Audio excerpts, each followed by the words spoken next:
So you moved to New Hampshire after a fellowship at MacDowell. Thought you were gonna say like after a mental breakdown, and I was gonna be like, yeah, that's Yeah. how it happened. That too. Yeah, And you just liked it. yeah, it was a wild turn of events. I went to MacDowell for this fellowship, which I did not in a million years think that I would get. It was my first time applying for fellowships. I had just gotten a deal on my first book when I applied. So I applied being like, I'm going to publish this book, but there was no documentation that that was actually happening. It wasn't on the internet. I could have just made it up. So I thought, I'm too early career, but I guess they were open-minded when my application came through. So so I got to go to MacDowell in New Hampshire. For those of you who don't know, it's free. You get to have a studio. You get food. You get to hang out with a bunch of writers and artists. Except you're not in a city. That's probably the only place you really get to do that. Is like hang out with a bunch of really cool people who usually live and work in cities, and but you're in like the beautiful woods and it's quiet. So I was there. I was having the best time, and I was also trying to figure out where I was going to live, because I hadn't had a place to live since moving back from London in April. So it was really like, I had 6 weeks there, and I was like, by the end of these 6 weeks, I want to know where I'm going to live. And I kept asking people, and these are people who've lived in tons of places and have wonderful ideas. And they were all very helpful. And then I ended up just going out to the local bar one night, and I ran into a few of the guys that work at MacDowell and have worked there. It's like, pretty much, if you grow up in that town, you've worked at MacDowell. It's a one fellowship town. Yeah. It's a big employer, and so I just talked to them, and they were like, "You should move here," and I was like, "Well, that would be very creepy if I just left. If I refused to my leave." fellowship is not over yet. Well, because when I got there, I was like, "This is too good to be true." I can imagine that sometimes when people's residencies end, they might just kill themselves. They might just refuse to leave. Like, oh yeah. I'm not leaving this room. How long was it for? 6 weeks. 6 weeks. Yeah. So you're living. That was the longest that I lived anywhere in like a year. Being there for 6 weeks. That was the longest that you lived anywhere in a year? Yeah.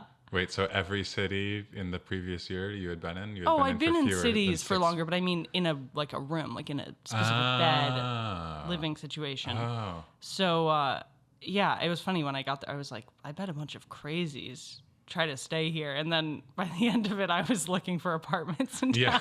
Yeah. I still go there once a week just to hang out with people. They have Friday drinks, so I step on campus, but it's very much like my head's down.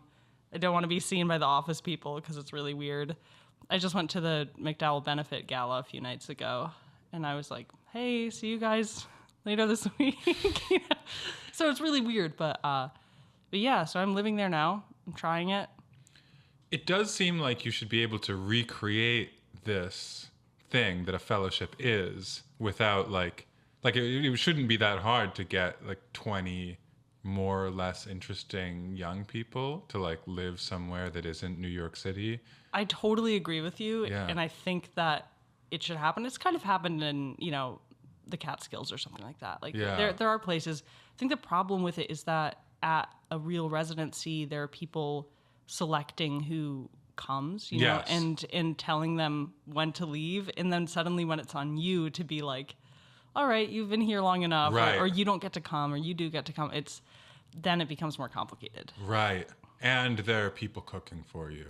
Yeah. And cleaning. And people are just too embarrassed to do that. You could probably, if you wanted to recreate this, you could hire a cook and a maid. And if 20 people chip in, well, probably wouldn't be so bad. It would probably be more like a communal share thing. See, this is what everybody thinks is it should be a communal share thing. And then Jimmy's not cleaning his hair out of the shower drain. Yeah. You know what I mean? It's but I do believe just get a cook and a cleaner. No, I agree. And I think it's absolutely possible. I think people are very quick to shut down these ideas of alternate communities. That sounds like a cult or a commune, when it's well, is your life working for you? Yeah. Life where you're completely separated from any community and you have no support and you're just stressed and trying to take care of yourself, and everybody in your apartment building owns a vacuum when you only need one. Yeah. For sure. Like, that's not working. For So, sure.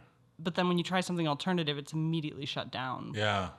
Yeah. That was the other thing I was going to say is like, I just feel like it does turn into a sex cult sometimes. I think that's the other I think danger. people who are open-minded about Yeah. living situations are also open-minded about partnership. For sure. Have you seen Wild Wild Country? No. Oh, you really should see it. Oh wait, that's the one about. Osho. It's about Osho. Yeah, I actually have seen. I don't know why. I just like I thought it was. People seem really happy, and when you even like, for people who haven't seen, this was a commune created by an Indian gentleman. He changed his name a lot of times, but it's Yeah. Osho towards the end. Yeah. And part of his ethic was free love. Yeah. Roughly speaking, I remember at one point the neighbors are like, they sound like animals the way The they're sex fucking cult, every night. like they yeah. had photos of it. It was just like bodies, you know. Yeah. So it was orgiastic. Crazy. Like the floor was carpeted in human flesh. Wow, I haven't seen those photos. Oh, okay. Why do you think that I just invented that? They weren't in the documentary. No, I believe it. It's in my mind. Oh God, I really hope that's in the documentary.